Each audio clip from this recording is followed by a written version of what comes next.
Quitting.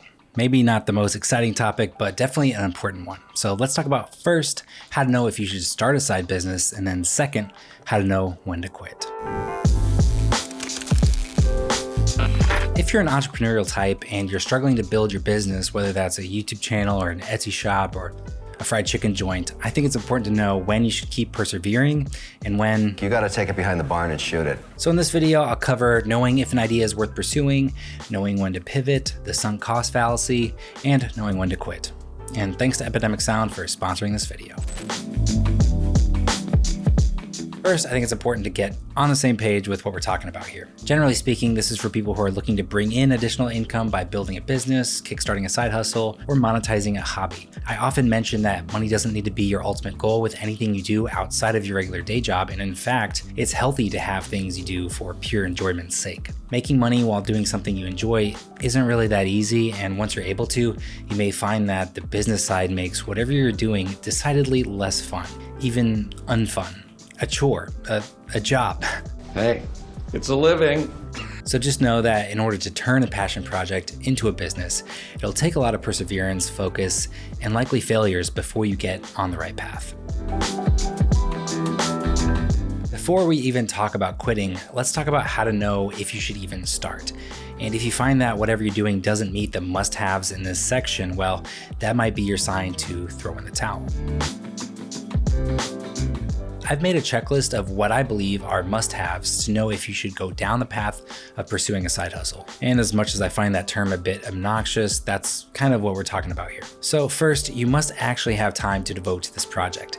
It's easy to overextend yourself and fill up your calendar with everything that you want to do, that your mental and physical health starts to suffer and your personal life starts to crumble, and that's not a good thing. However, if you are just spending 3 hours a night watching bad Netflix shows and would rather build a business, perfect. You've got some time you can devote to this, which is definitely a must-have. Can you be successful without passion? Well, it probably depends on your definition of success, but yeah, of course you can make money with something you aren't super passionate about, but you likely won't be very satisfied with your work, and you probably won't have longevity in whatever it is that you're doing. What's going to keep you pushing forward when you face a lot of rejection, when you keep failing? What's going to motivate you to try again?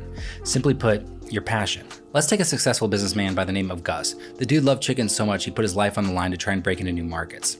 His passion for pollo allowed him to own a chain of 14 restaurants across the American Southwest. A true success story. Well, almost. Simply put, the dude had passion. Enjoyment is another key factor, and in some ways it goes hand in hand with passion, but the key thing to remember is that you're taking something that you're passionate about and then turning that into a business. That may sound like the ultimate dream, but keep in mind everything the business side entails. Advertising and marketing, negotiations and contracts, clients and revisions. It can definitely be a lot to handle and overwhelming, especially if you don't enjoy the business side of things. Ideally, you already like business or can learn to like it, as it will enable you to pay your bills by doing what you love. Next up is your unique advantage. So let's go over what that really means.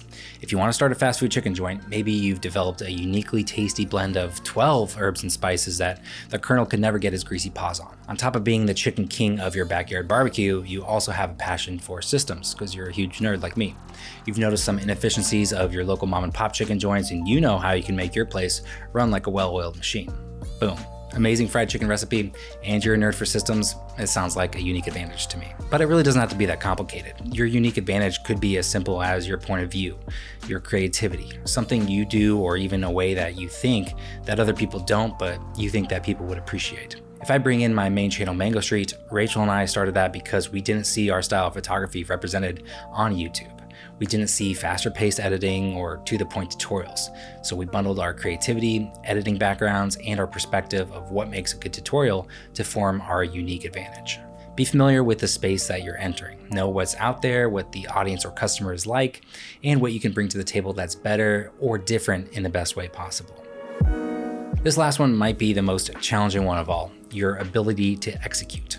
Having ideas or making tasty chicken or taking cool photos, that's the easy part. Being able to go form that into a profitable business is where things really get difficult. I'm the creator of Throx, the cure for the missing sock. Just spend a few minutes watching Shark Tank and you'll see people with really great inventions or recipes or whatever fail. You have to be honest with yourself to ensure that you have the skills, the know-how, the ability to make your dream a reality. If you're someone that gives up at the first sign of resistance or finds a shiny new object every other month, well, this may not be for you.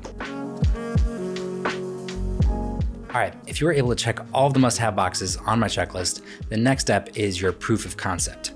In the startup world, there's a term called minimum viable product, or MVP, which is how you develop a new product to launch to consumers. This is the most basic version of the product. You can then gauge interest from consumers, get their feedback, and then improve the product even more. Once again, to call back to Shark Tank, you'll often hear the sharks be wary of products that haven't been in the hands of many customers. Customer's always right, Mark. Yeah, that's wrong. They want to know that a lot of people have purchased the product and the company has been able to address any constructive feedback that would improve the product even more. Major issues customers face have been eliminated, the customers are happy, the product is good. So let's go back to fried chicken, because it's past my lunchtime. Your MVP might be selling your chicken at your town's farmer's market. This is a relatively low-cost way to gauge interest, talk to your customers, and find price points that your customers are willing to pay. For a different business like a YouTube channel, well, things are a bit simpler. Script out or outline your first video. You could rent or borrow any gear you may need to film your video. You could even pay someone on Fiverr to edit it if you don't know how. Then publish it, promote it, get honest feedback from people whose opinion you respect. Keep improving and keep publishing. So you often won't strike gold with your first business attempt. I failed at many different side hustles, and every time I can point to something from my checklist that was missing. Oftentimes it was several things, and that's okay. Being afraid to fail is the detriment. It's okay to fail, but fail forward. Keep your losses minimal and learn from your mistakes. So even when you have something that has potential, you may just need to pivot to find your sweet spot. Take Mr. Beast, for example, who I've talked about before. He started off making Minecraft and Pokemon videos and then made videos analyzing other YouTubers. He kept experimenting with an assortment of video topics to see what worked best. And then it eventually turned into him giving away a crazy amount of money and competing crazy challenges, and the rest is history. Or take YouTube itself, for example. It started off as a video-based dating service, and then they saw the bigger potential in hosting online videos. Or even Shopify. The founders attempted to open an online snowboard store and built their own shop since they didn't like any of the e-commerce solutions that already existed. And the shop wasn't successful, but they decided to sell that online storefront to other businesses. So if you do feel like you need to pivot, take inventory of what you have and what you're capable of. Then cut your losses. It's okay if something didn't work out, but don't let that take you down with it. Combine your strong suit with what people like and are willing to pay for, and then create the next iteration of your business. Just because you've dedicated so much time, effort, and money into something does not mean you should keep doing it. And that's essentially what the sunk cost fallacy is all about. It can be hard to let go of something knowing everything that you've put into it, but if there isn't a light at the end of the tunnel, if there aren't changes you're able to make to turn your business around, then there's little to no reason why you should keep chasing this fantasy. Oftentimes we go against the better decision because of this. Take it from the decision lab. The sunk cost fallacy means that we are making irrational decisions because we are factoring in influences other than current alternatives. The fallacy affects a number of different areas of our lives, leading to suboptimal outcomes. Instead, focus on what is right in front of you. What is the future cost if you continue down the path? Closing your eyes and hoping for the best isn't a strategy, so don't go throwing good money after bad. Knowing when to quit is important so that you don't continue to waste more of your time and money and energy into something that doesn't really have the potential payoff that you're looking for. So I thought I'd retrospectively look at times that I've quit to break down why I thought it was the right move. Many years ago, I got a second job working at a recording studio. I was essentially a night manager there, and every so often I would engineer sessions. The job didn't really pay anything, it was more of a way to get your foot in the door. You really only made money when you were engineering sessions, and you could only really do that if there was a client and all of the more veteran engineers were busy. I worked Thursday and Friday nights, and eventually it didn't seem like there was enough room to really grow and do what I wanted to do, which was engineer. Plus, I had started shooting weddings with Rachel on weekends, which left me with very little free time, so I decided to let this job go. Here's something I don't think I ever talked about before, but 8 years ago, I actually started a YouTube channel called Wave Cafe, covering the audio software Pro Tools. Pro Tools was probably the one thing I felt like I was best at out of everything that I was doing at that time. And looking back on my checklist, I pretty much had everything checked off except the time to dedicate. I was looking for a full-time job then so I could just pay my bills, and trying to start a YouTube channel at the same time when I knew nothing about the business side of YouTube proved difficult. I had to hang this up while I just earned a paycheck, which was the smart decision to make. Again, many years ago, I worked for a real estate investor. I took a half day on Wednesdays from my day job to drive out to the suburbs and meet with the investor. I spent my weekends looking at houses and marketing, all without a paycheck, but with the promise of a commission if I brought him a deal that worked out. The main reason I quit here was there's just too many inefficiencies in that business for me to succeed. Just getting the investor to look at potential properties I found was a hassle, and by the time he did, the deal was gone. So I would spend all that time and gas money and lost income by not working my day job, and I wasn't given the opportunity to succeed. I quit after a few months with zero regrets and eventually flipped vacant land on my own. Well, real estate speculation is a hobby of mine.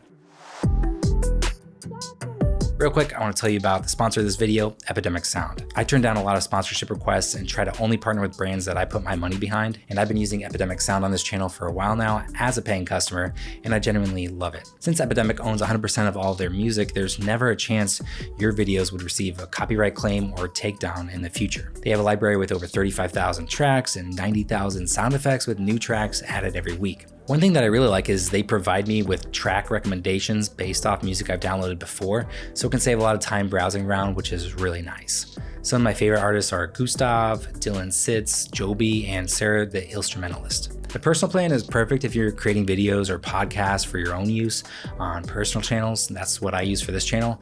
With Epidemic Sound, you're still allowed to monetize your videos on YouTube, Facebook, Instagram, Twitch, and podcasts. It's also super affordable at just $12 a month when you sign up for 1 year. So if you want killer music and sound effects for your videos, streams, or podcasts, click the link in the description to get a free 1-month trial. Any tracks you put in your videos during your trial will remain protected even if you cancel after the trial is over, so you've got nothing to lose.